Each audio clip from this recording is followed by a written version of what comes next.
Like a lot of women, I spent most of my 20s hating my body so much that the thought of actually taking care of it never even occurred to me.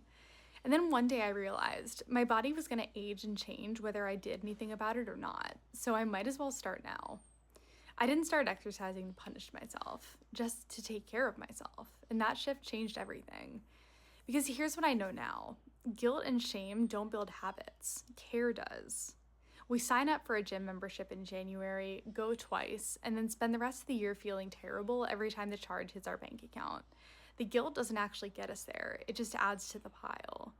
So, if willpower and punishment haven't worked for you, it's not because you're lazy, it's because you've been using the wrong fuel. Here's what actually works. First, stop calling it exercise, call it movement. A walk with your dog counts. Dancing around your kitchen counts. Expand what you're willing to let count, and you'll start racking up those small wins. And small wins build confidence. Confidence builds consistency. Second, find something you actually enjoy. And I know that sounds really obvious, but most of us are still trying to force ourselves into somebody else's routine. Try things until something clicks. A dance class, yoga, weightlifting, walking. There's no hierarchy here. Third, pay attention to your energy.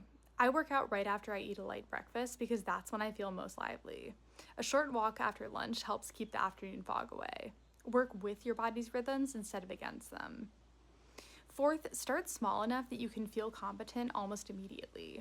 You don't need to go from zero to a cardio boot camp or training for a marathon. Lower the bar, clear it, and then when you're ready, raise it a little. Fifth, after you move, pause. Notice what's happening in your body. Do you feel more energized, stronger, maybe even a little proud if you admit it to yourself?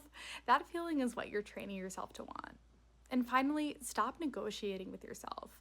Lay those clothes out the night before and make it a non-decision to work out. The more you turn, should I exercise today, into a daily debate, the more chances you give yourself to say no. You don't have to want to do it before you start. You just have to start. Movement isn't about achieving some version of yourself that diet culture told you to want. It's about taking care of the body you actually have, now and 30 years from now. So tell me in the comments, what's one small way that you've incorporated more movement into your day?